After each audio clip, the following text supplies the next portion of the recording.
Good morning, student.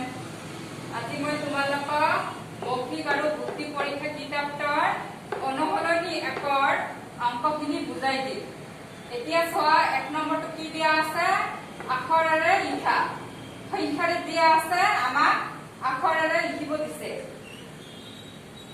এটো হৈছে 59 451 402 427 755 1001। এতিয়া 2 নম্বৰটো চোৱা তলত দিয়া সংখ্যাবোৰ অংকৰে লিখা। আমি 1 নম্বৰটো পাইছো আখৰেৰে লিখা, 2 নম্বৰটো হ'ল অংকৰে লিখা। 62 49 37 43 367 45। বাকিখিনি তোমালোকে নিজে কৰিবলৈ চেষ্টা কৰিবা। আজি এইখিনিয়ে, ধন্যবাদ।